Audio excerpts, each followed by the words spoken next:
Four Corners podcast. Asia is becoming a more integrated landscape, and the West hasn't really picked this up. Suddenly, everybody's an expert on data, except they're not. Data is only information if it's contextualized and structured. It's taken the investment world by storm in the way that smart beta took the investment world by storm. This is a driven political marketing message. China's view on the world is to make sure it's got access to the world for its own benefit. Somehow, if China wants it, it's bad, but somehow if America wants it, it's good. That isn't taking into account what the country that's caught in the middle of that conversation might think. Hello and welcome everyone to the next episode of the Four Corners podcast with your host Klisman Murati. And on this episode we have someone who was actually introduced to me by our last guest, Savas Savori, and they have been friends for quite a while, I guess, and he mentioned this would be a really good guest to have on the show. So we have Chris Tinker on the show with us today. Chris is a founding partner of Libra Investment Services, an FCA-regulated advisory business, advising institutional investors on global equity market valuation, stock selection and risk analysis, and related macro events. So quite a lot, very valuable services he provides. And I'd like to welcome Chris on the show. Welcome, Chris. Thank you. Thank you for having me, Klisman. Wonderful. So in our preparations for this podcast, you mentioned a couple of very interesting points and themes to discuss today. And given our audience are chief investment officers, family offices, and financial players in the markets, we have some really good topics to start off with. And since we also discuss issues relating to geopolitical risk, that's an area that you have quite strong and interesting opinions on. And when it comes time to the investment landscape and pricing geopolitical risk, is there any thoughts you can give on the best practice and perhaps where the markets are doing it wrong and ways that they can correct?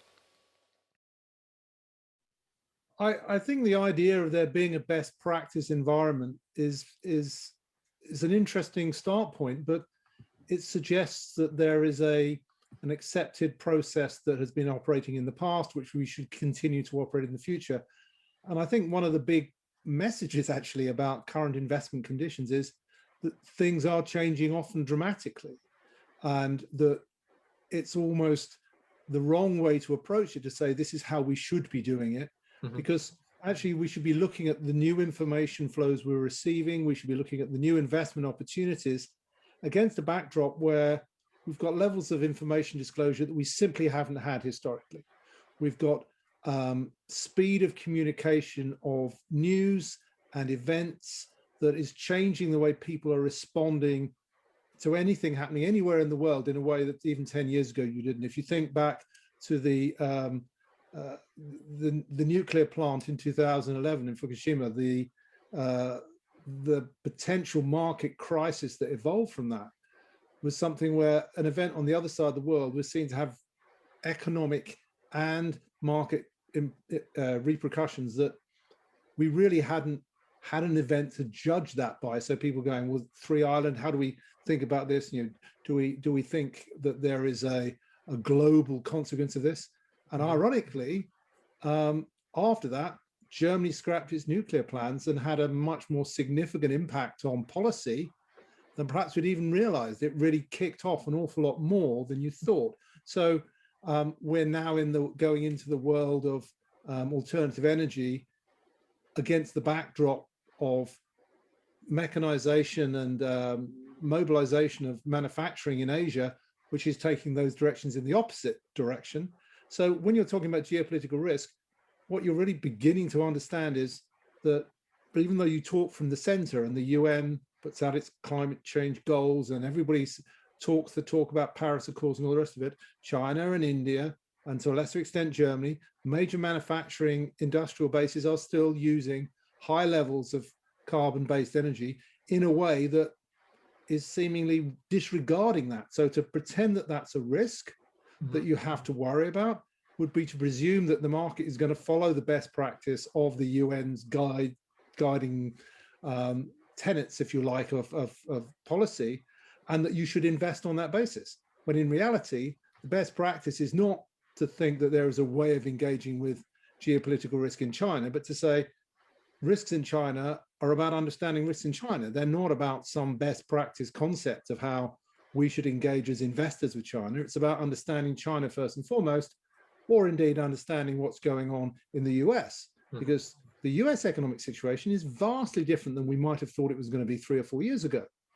And policies that are being pursued there, the shifts in emphasis towards where economic stimulus and growth are coming from, these are much more important to understand as an investor than they perhaps might appear to be from somebody that's sitting, 5,000 or 15,000 miles away from New York. There's a big difference when you're in America to understand what's going on there, as there is indeed a big difference to what's going on in Tokyo. If you're sitting in Tokyo or you're sitting in Asia, than there is sitting in London or sitting in New York, where you're just assuming things are staying the same, but the fact that they're not becomes a very important thing to take into account when you're making risk decisions. I certainly hear you there, Chris, because I find that even before we started this podcast today, we had a chance to speak before, and there are certain investors who have a great understanding and appreciation of geopolitics, and some that think of it as a fringe effect that doesn't really impact them too much because they may not be investing in emerging markets or frontier markets, so they invest in more developed markets, and therefore their risks are hedged by their understanding of the world.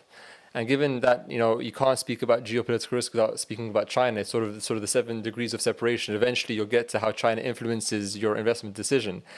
How do you see from your work over the last 35 years or so of perceptions on you market players like China? Do you think the investment world fully understands the impact and the complex nature of how China is developing on their investments?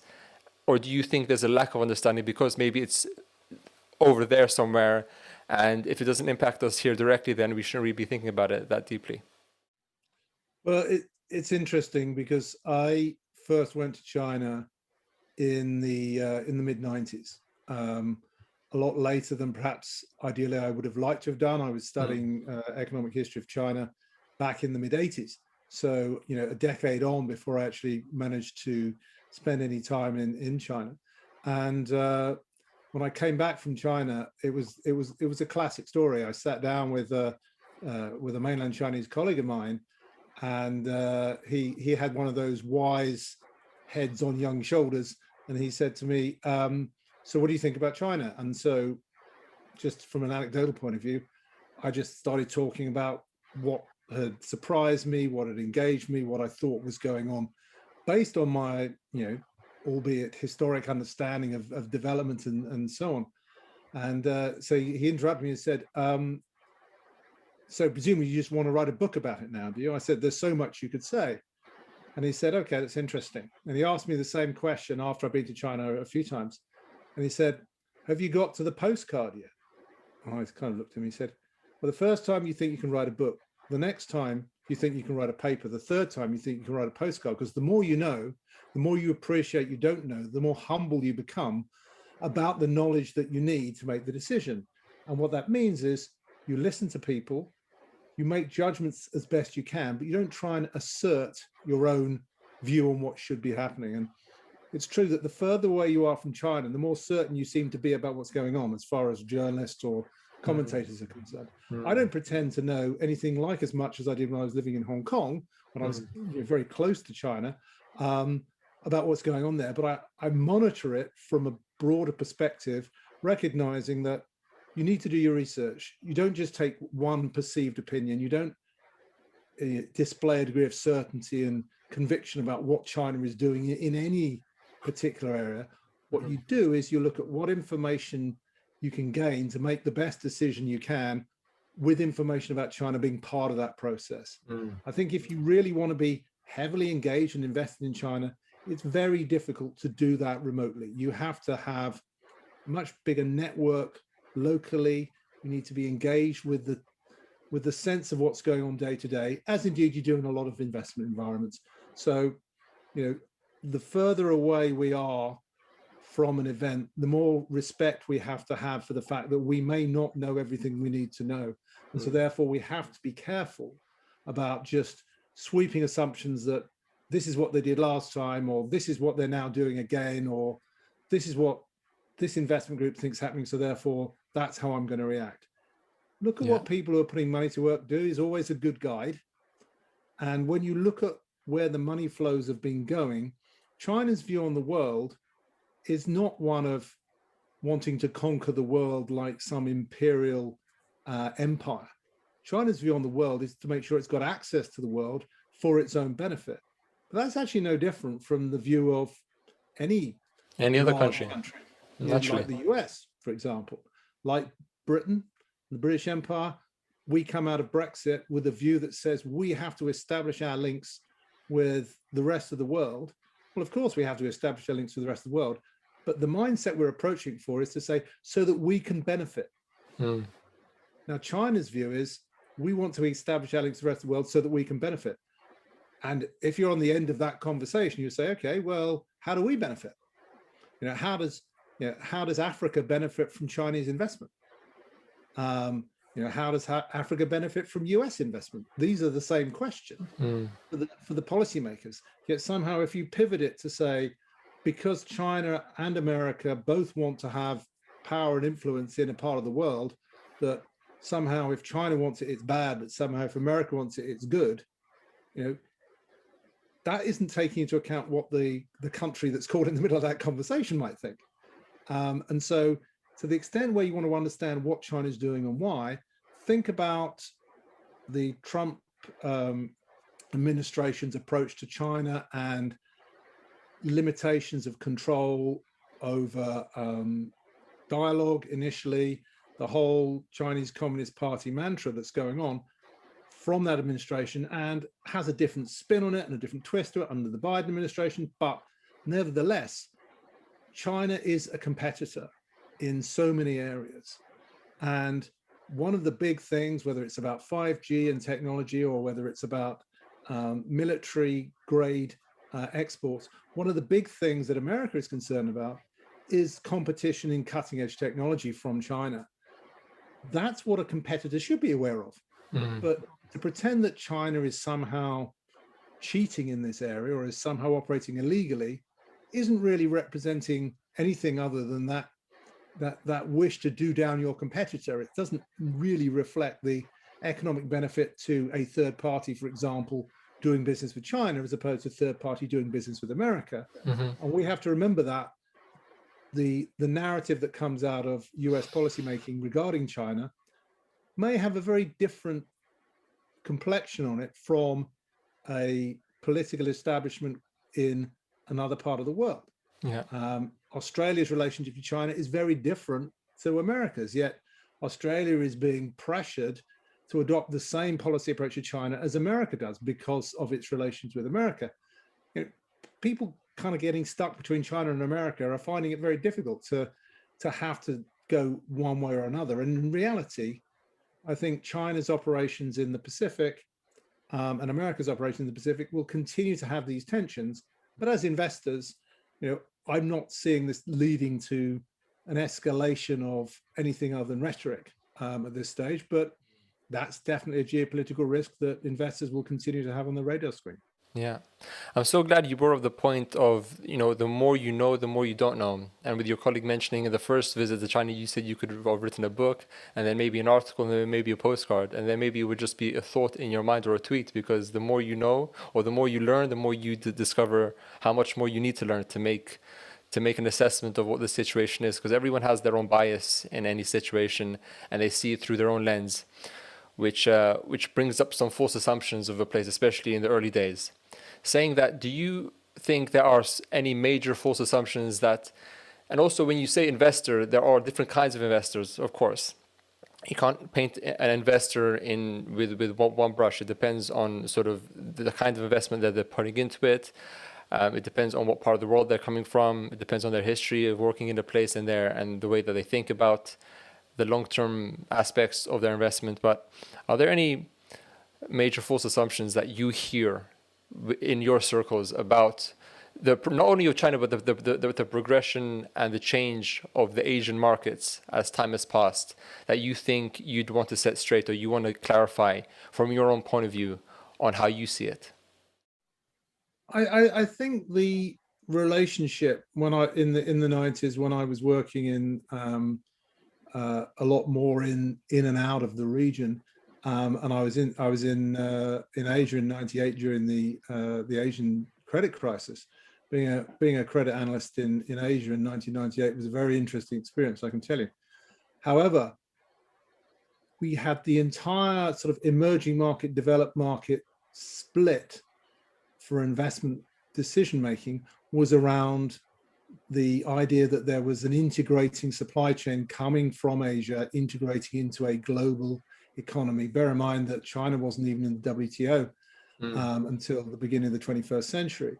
And even though the accession towards WTO was meant that China was being treated as an emerging market then, and one of the US complaints is it's still treated as an emerging market, but quote unquote, it isn't an emerging market.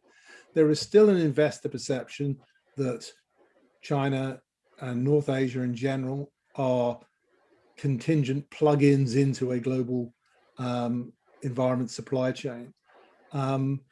And then you look at something like what's happening in Japan now. You look at how the traditional trading houses and the very large conglomerates, the traditional zaibatsu, you look at how they're actually creating their own supply infrastructure within Asia to create a larger, more integrated economic platform that includes not just manufacturing, not just food distribution, but it's including a much more digital world. It's not the old Mitsubishi heavy industry as much as establishing much greater and deeper links across a very large portion of the world with very large population growth, with levels of demand and activity that mean that Asia is becoming a more integrated digital as well as physical landscape. And the West hasn't really picked this up. Most people in the West have still seen this sort of manufacturing workshop of the world sitting in Asia to feed the demands in the West. But you reverse that process and say, where is the middle class growing fastest? The idea of the middle class growing to be a third of the population of China, it's something that Sav, I know, talked about.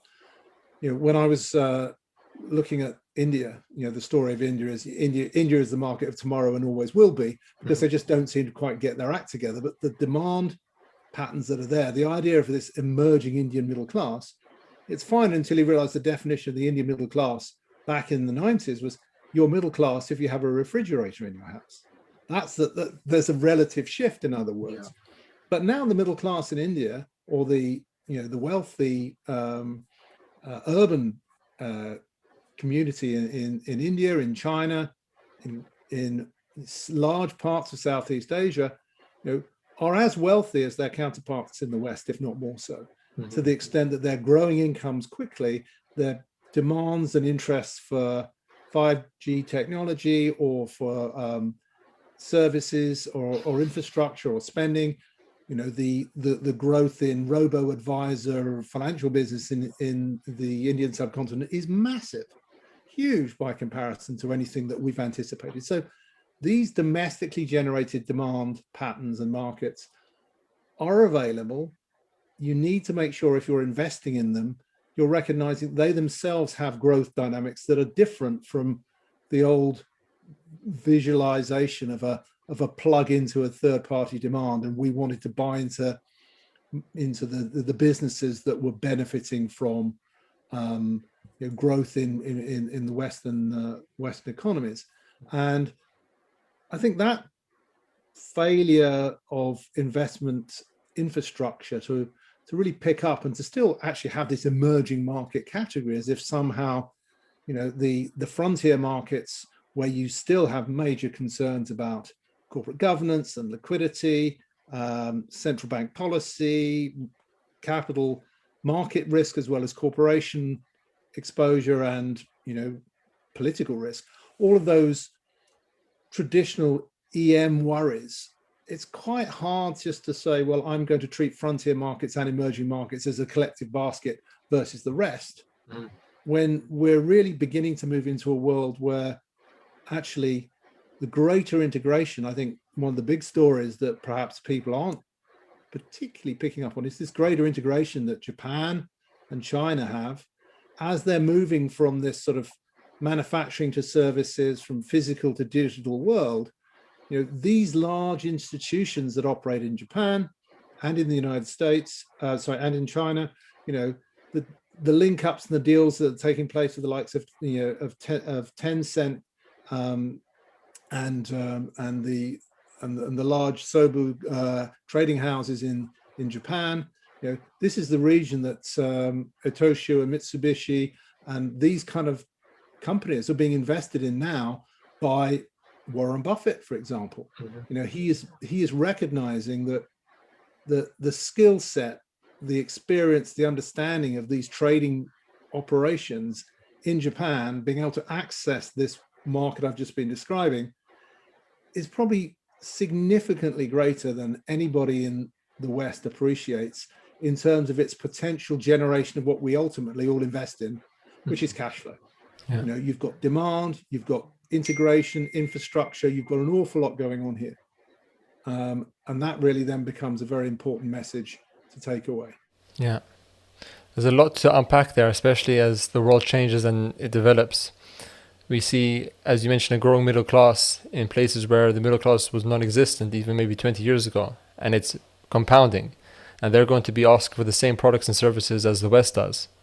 So the manufacturing houses then need to shift to other places where maybe their middle classes haven't developed as much for it to be cost effective to meet the demand, growing demand globally, especially in Asia. And with these changes and these challenges, naturally technology is the leader in helping at least understand these challenges better and hopefully providing solutions to them. And from your background, you're not only an investor, but you're also an author. You've co-published, or you've published certain pieces and research articles and books too. How do you see the role or the development of, because technology in the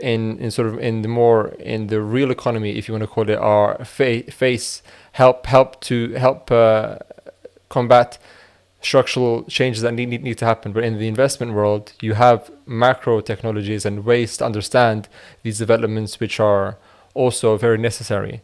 Can you speak to what kinds of technologies you see being the most useful for an investor currently to understand how these changes are happening, and also how best to profit from these changes? Because big data needs to be contextualized. You can't just have big numbers without them making sense. And a lot of data is there just for the sake of it, but adding them into your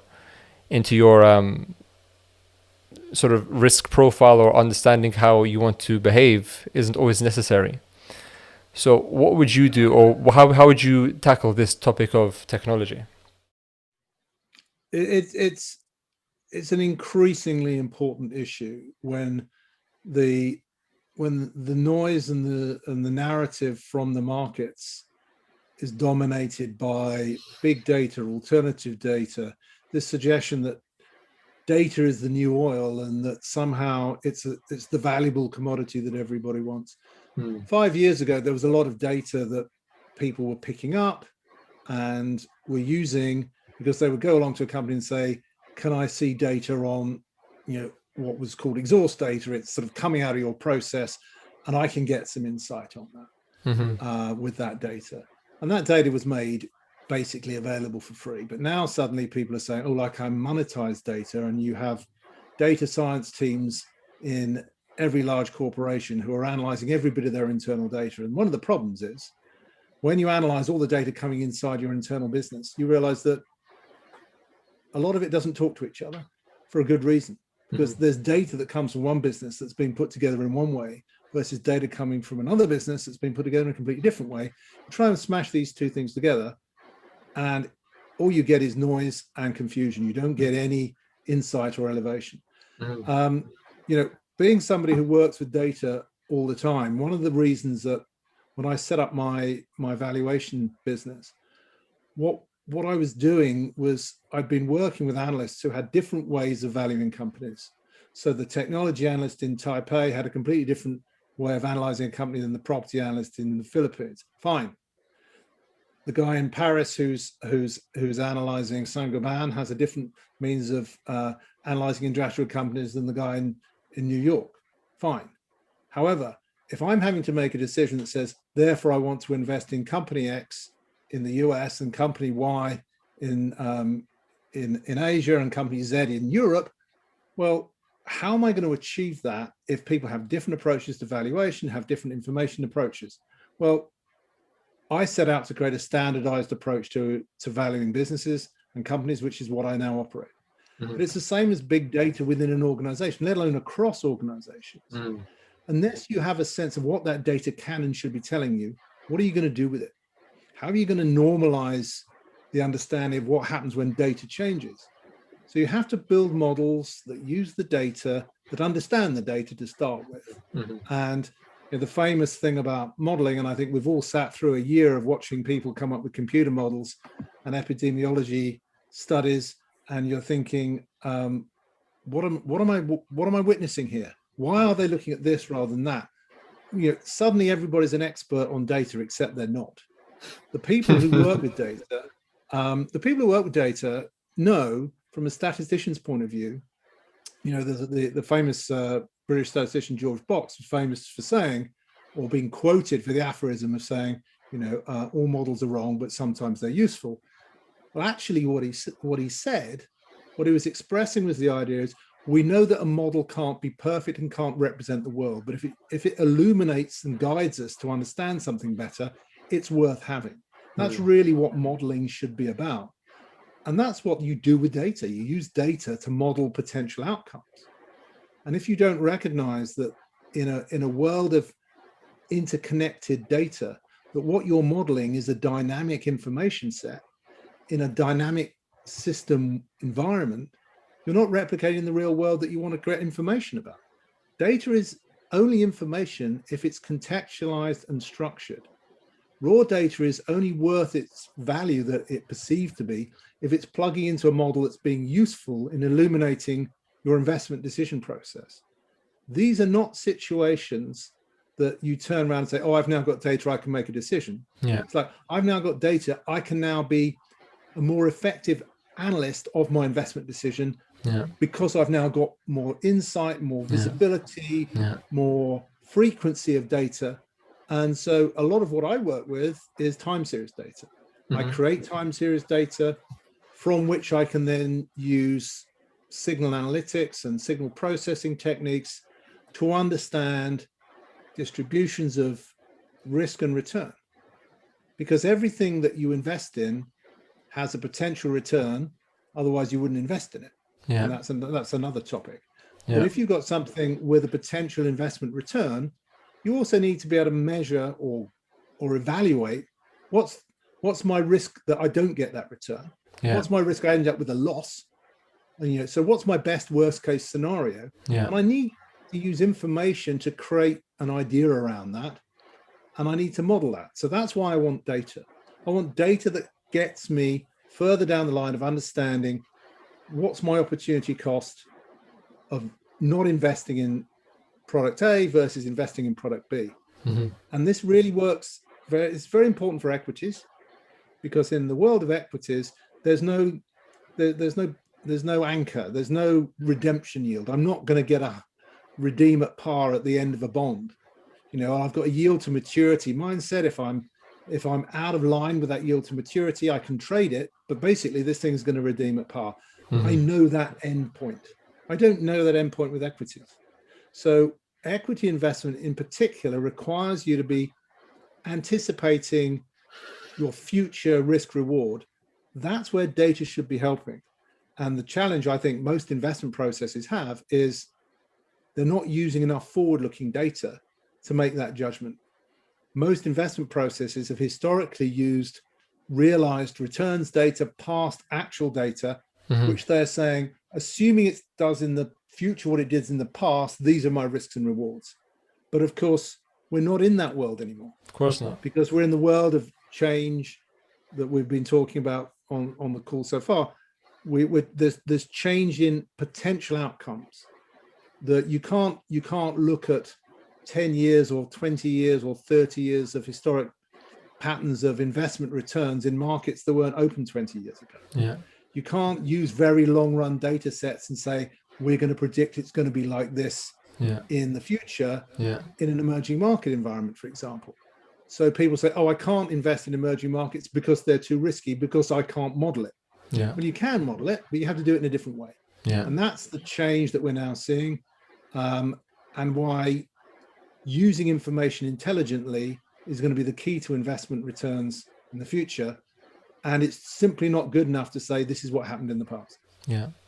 I'm so glad you've said that, because especially in this age of abundance of information and technology, if you're a chief investment officer sitting somewhere in Mayfair trying to analyze the complex world, depending on your resources, you may be able to develop these technologies in-house, or you need to, source them elsewhere. And you need to know exactly how these data, first of all, you need to have an open mind in showing how these new technologies and these new data points can help you, and be open-minded to that and not be risk-averse to that.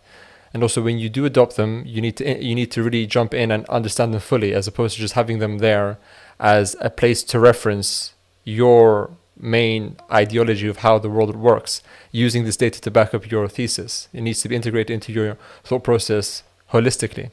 But this becomes very difficult, especially with new, well, I won't say new, but revamping investment trends like ESG, because ESG is something that has taken the investing world by storm. And we see many firms now having ESG investment vehicles for those who care about it. And I've spoken to many chief investment officers and other market participants about this, and they all have very different views on the value and the viability of ESG. But it always comes down to something which they always get stuck on, or that they always wish there was a better answer for. And that is the metrics that are used to calculate the ESG worthiness, I guess, of a company. And each data provider has such different measures of how to do this. And this is something we mentioned, that we spoke about deeply in one of our white papers. How would you, if you were tackling firms who care about ESG, because the philosophy of why ESG is important, how that's actually measured and how that's implemented in the real world, are all different conversations. But coming into the metrics of ESG, we have so many different metrics providers that all have different ways of measuring ESG, which I think takes away from the confidence and the value of ESG investing. Which one of these measures do you use? How would you describe to someone wanting to invest in ESG, but seeing all these different options, are unsure of how to approach it and which measure to use? Because reports have come out even quite recently that say that almost half of investors don't believe that they have the tools to actually make confident ESG investing decisions. Maybe because we're in such a new stage of formalizing ESG that eventually, hopefully, we will have a much more standard measure. But what would you say to an investor who cares about ESG, but are just frustrated at the amount of measures out there and they don't know where to start? Well, I think the first thing to remember about ESG is it's taken the investment world by storm in the way that smart beta took the investment world by storm.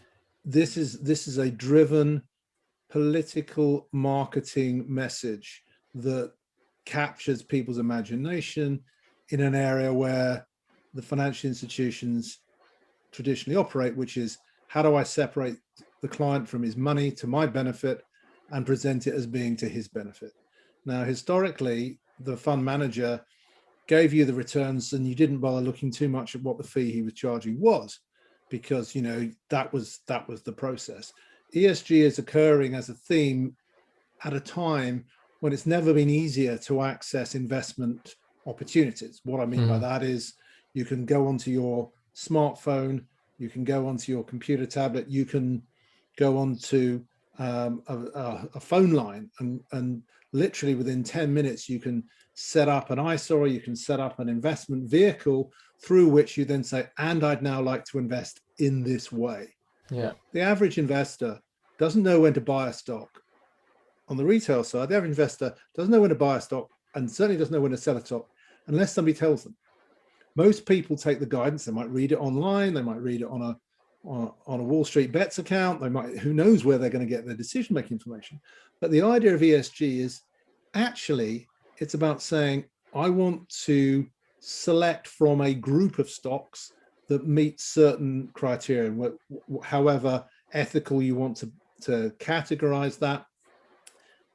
It is not something where you can easily evaluate how good or bad your ESG score is to determine how good or bad a return you're going to get as an investor. So the ESG information data is part of your investment process, and we shouldn't treat it as the investment process in and of itself. I would look at ESG and say, for example, the S&P 500 has an ESG S&P 500 equivalent, and it tracks the S&P and it slightly outperforms it. People go, oh, good, I can invest in that. What you're really doing here is investing in 300 instead of 500 stocks. And how do they get those 300? Well, once you've thrown out a few defense contractors and tobacco companies and oil stocks, the big challenge you've got is that the oil sector is the easy winner for not being invested in ESG. And a lot of people invested heavily in tech and not invested in oil. That's been a good result. Except now, Chevron's giving you a 5% yield and it's still making huge cash flow generations. And at the other end of the spectrum, everybody in ESG was investing in Tesla, who doesn't really make any money. Right. So you're now seeing people say, oh, well, I'm not going to invest in Tesla because Elon Musk has now just bought some Bitcoin and Bitcoin isn't ESG. So I can justify dropping Tesla from my ESG fund because it's not really ESG after all. And you start thinking to yourself, are we now beginning to justify what we want as ESG to protect our investment returns? Or are we really saying ESG is one of the decision-making factors about investing in companies that should otherwise give me a return? So my approach to ESG is to say, look, it's absolutely correct that you can make a judgment. Do you want to have ESG stocks? Fine. There's plenty of stocks that can fit into that category, but you can also make a decision, is it E, is it S, or is it G? These are just bundled together, actually, as much as a marketing pitch as anything else.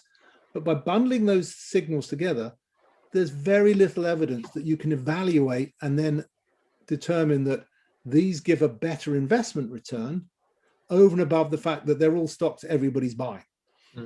I'm buying Amazon because it's in the ESG category. Never mind that home delivery service is probably creating huge demands for fossil fuels and delivery costs and bad for the air pollution and all that stuff.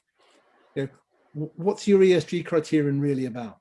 Ultimately, investors are about getting a return on their money. And ESG has not had to answer that question for a while because it's had this tech bias and anti-oil stock bias, energy stock bias. But now you see those big oil companies making their big investments in green energy. Are they really the bad guys anymore? Well, we're going to start seeing people saying, oh, yes, we're allowing Shell in our ESG because its environment policies are so much better than the competition. So we're going to have one oil stock, or then we're going to have two. And you're going to start running out of reasons as to why ESG underperforms if you've got this switch to more value-orientated investments that's going on right now. People investing in banks aren't in your ESG universe because banks are bad, but actually now banks have lots of board members who are meeting the right criteria, and so they're now meeting an ESG criterion. So if it starts to become this kind of movable feast to justify investment, it just becomes another investment theme, which it's data, it's information, but I still want to make a proper evaluation of the thing that really counts when I'm an investor, which is, what does it future cash flow look like as an asset? What does that expected return I have putting my money in that asset?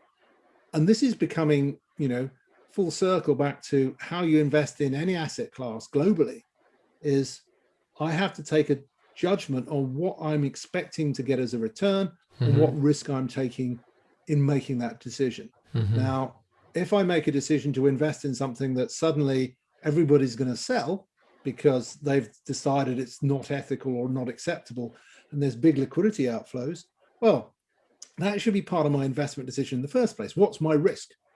That people will now decide that they're not going to own Tesla because they bought Bitcoin.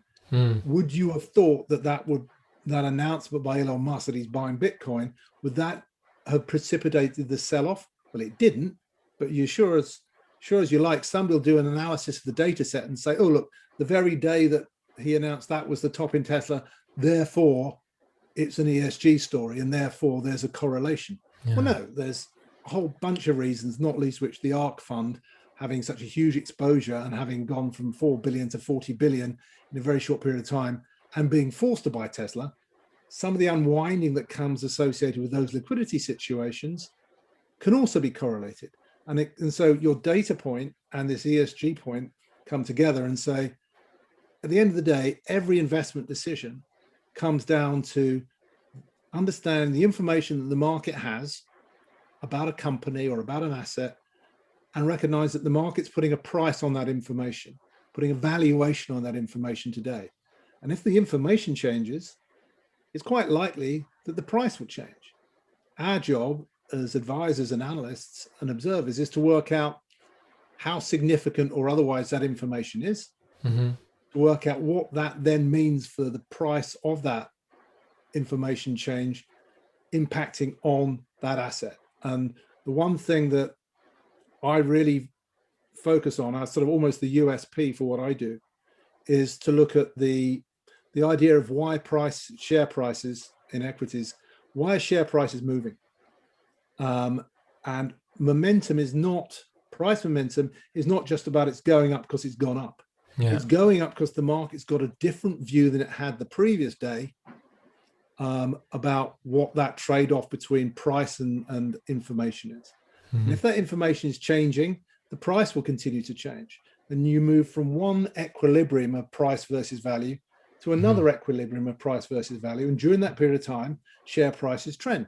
Mm-hmm. And that's really what you're investing in if you're a momentum investor. Mm-hmm. And that's what you need to understand, not just to sit back and watch it and say, I'm buying Facebook because it's gone up for the last 11 months, so I'm still buying it. That's not a good enough reason to buy it anymore. Mm-hmm. That's something you did if you didn't have information about Facebook and you observed it as, another investment instrument. Yeah. But when you know that the information flow you have about any of these tech companies is being reassessed and reevaluated by the marginal investor in Facebook or Amazon or whatever it happens to be all the time, understanding that information set is updating every day, every week, every month. If the rate of change of that outlook changes, if my expected return changes, in other words, then the price projection is going to change. Yeah. That's what we have to understand. We have to be forward-looking in our information analysis, not rearward-looking. We have to be anticipating that what is currently the status quo may very well change. And if it does change, we want to be able to anticipate that early. We want to be able to observe it early. We want to be able to react to it early. And then when that change is finished, then there's another decision point to be made. And this is why more active management is probably coming back to markets, because it's not enough just to buy your ESG basket and watch it all go up. At some point, these decisions about what is and isn't in that basket start to change, returns change. So the ABC ESG basket versus the XYZ ESG basket, one outperforms the other, and people start saying, which is the better ESG? Yeah. And they're then selecting on the basis of assuming the ESG decision has been taken, and they want to take the decision that says, get me the one that gets me the return I'm looking for in a better, more visible way, while still meeting the ESG criterion. Yeah. That takes us back to active investment management. That takes us away from just buy everything in ESG and hold it forever, to saying some ESG stocks will give you a better return than others over an investment time horizon. That's what an active manager's skill set is supposed to be. Yeah. So taking us back to information and understanding how data around ESG should be used, really I see ESG as primarily a sort of a pre-selection universe process. I'm happy to have any stock of these 100, 200, 500 stocks. The point I was referencing earlier about the S&P 500 taking it down to 300, the way that they skinned that list down was ultimately by selecting not just on ESG compatibility, but by only selecting a certain percentage in terms of market size. So they're slimming it down on market cap. It's like, well, what's that got to do with ESG? But that was just a means of achieving a list. Now, you could select on ESG and market cap and come up with a list. Or you could select on ESG and liquidity, or ESG and market exposure to third-party demand. So, for example, I only want ESG stocks that also have large demand exposure to emerging Asia or to the Americas, whichever one you want to select. But this is just a universe selection process. You still have to make your investment decision on good old-fashioned investment grounds. What are its cash flows? What are the risks to those cash flows? What am I expecting to get by holding this asset over that investment horizon? That is where ESG ultimately is going to plug back into an investment world longer term. It's going to be about saying any company can look at the criterion and meet the ESG criterion pretty much, unless they're an arms manufacturer, in which case they don't care. But outside of that, any company that can basically meet the ESG criterion can meet ESG criterion by following a set of guidelines. Doesn't make them a good company. As an investor, that doesn't determine what's good or bad. What determines what's good or bad as an investor is how well the company is managed, how well it generates returns on its capital, and whether you want to be a shareholder in that business. There's a lot to consider with that, Chris, and I'm glad you gave such a thorough answer, because there's so many aspects of ESG that are still yet to be agreed upon by all market participants, and it's an innovation. All market participants don't have to agree. That's the whole point. You make your investment decision based on the fact that not everybody agrees, because that's how, if the market is pricing an asset differently to you, and your view is ultimately based on an outcome that you then see realized through the reports and the numbers, you make that return, you make that excess return. So the market doesn't have to agree on these criteria. That's a political decision. And this is part of the bigger problem we talked about earlier. The market doesn't need to agree that ESG is good or bad. The market has to recognize that it is a selection criterion that other investors are using in the market, and therefore every investor has the opportunity to be exposed or otherwise to that price influence. And that's really what it comes down to. You're making a decision not because you're trying to use your investment money to make the world a better place. I mean, that's naive political rhetoric.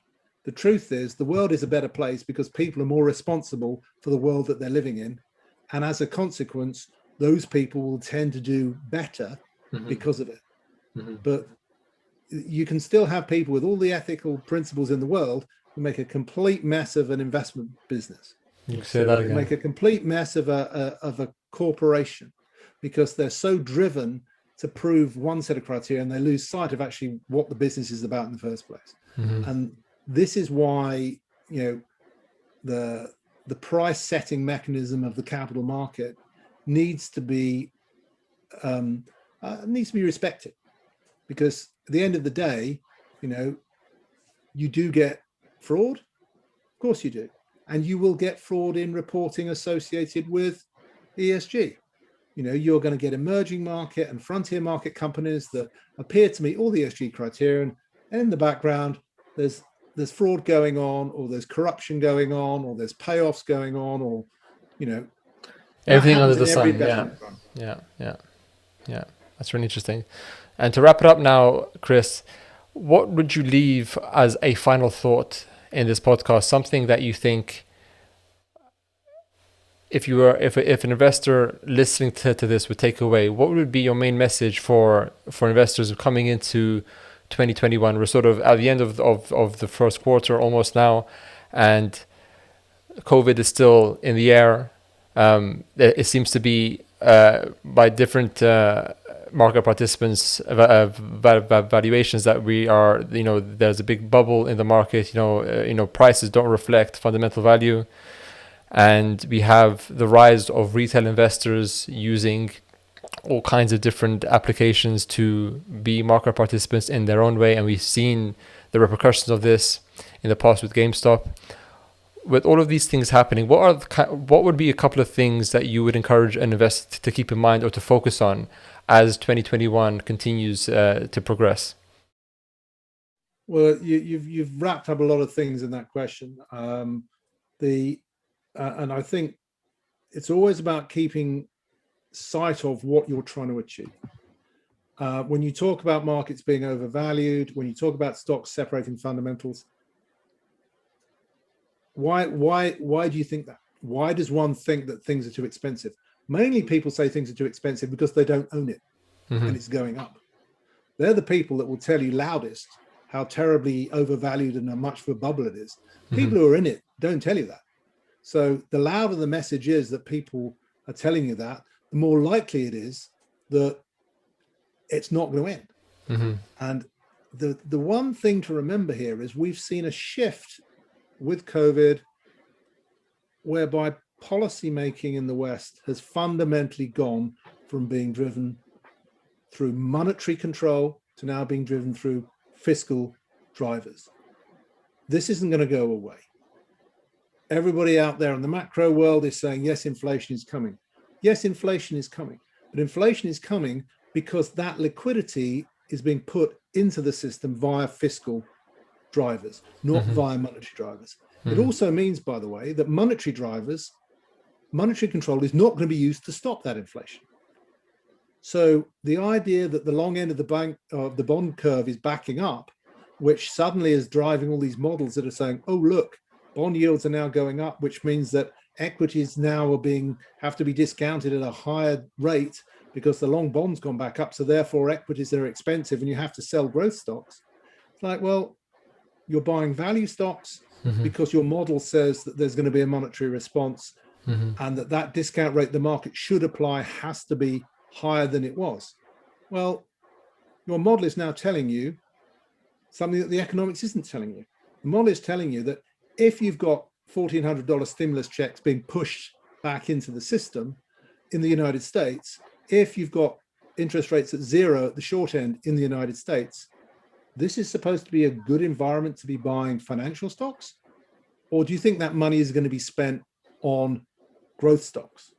What I mean by growth stocks is that money going to flow through to tech businesses, tech companies? Where's the money going to get spent? It's not going to get spent on value stocks returns. So the idea that there's a natural economic correlation that we've seen in the past going to the future only works if you assume that the policy response to inflation is going to be seeing a tightening in interest rates by the authorities.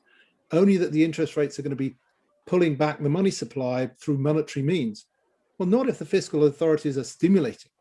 So pay attention to where the real world flows of capital are going and understand that the world is about giving you returns on where revenue is being generated. It's not giving you returns on what a theoretical quant model says, not over any long-term horizon. And the quant models that are out there that are built on historic data sets have got it wrong time and again. And that's primarily because they're not forward-looking. Investors have to be forward-looking. You have to make a decision. If you've got stimulus checks coming across the US, you've got large fiscal expenditure happening in Europe, you've got infrastructure spending happening, where am I going to be making my returns? I'm going to be making my returns as a consequence of those economic developments and evolutions. Back to Japan. Japan's integration with China means that Japan becomes a far more interesting market for global investors than they've noticed. It's been doing very well, by the way, in the last 2 or 3 years. It's been doing extremely well. But the market has to sit up and take notice of the fact that investment returns are coming to investment opportunities because of where liquidity is flowing and demand and returns are being generated. That's what you have to invest in. Not a headline, not a story, not an old-fashioned backward-looking investment model, not a following of an index basket. You're making your returns because capital is incredibly cheap and it's being allocated by both the market and by government fiscal decision making. When capital flows to get returns, that's what you want to be part of. And that's what you have to hang on to in 2021, 2022, because interest rates aren't going up in the West anytime soon. If the yield curve goes up at the back end, that's going to be a problem ultimately for governments who are trying to fund themselves. So yield curve suppression is going to be a policy for some time to come. Excess liquidity is coming to the markets. Real asset returns, whether it's through equity, through property, or through physical, access to physical return instruments, however that may be. Cash flows. That would be the thing I would make sure people think about when you're making an investment. If this thing doesn't have cash flows, why am I investing in it? And once you've taken that decision, doesn't matter how many ESG points it gets, that's not a good decision for you to make as an investor if you want to get a return on your money. Yeah, that's a good point to end on. And Chris, finally, if people want to get into contact with you, what would be the best way for them to do that? I know you have a LinkedIn page. What would you recommend for anyone listening to this if they want to learn more about what you do, your services and your firm? How would they get into contact? Well, I'm on LinkedIn, as you mentioned. I've also Libra-Apollo.com is the website. There's an information page. You can contact us through that. Just drop a line to info at Libra-Apollo.com or Libra-is.com. I'm very happy to sort of engage. Just bear in mind that we are FCA regulated for institutional advice, so I'm not talking directly to retail. That aside, I'm always happy to engage in conversations that are interesting for people. Great. So Thank you. Chris Tinker, founding partner of Libra Investment Services. Thank you so much. Thank you.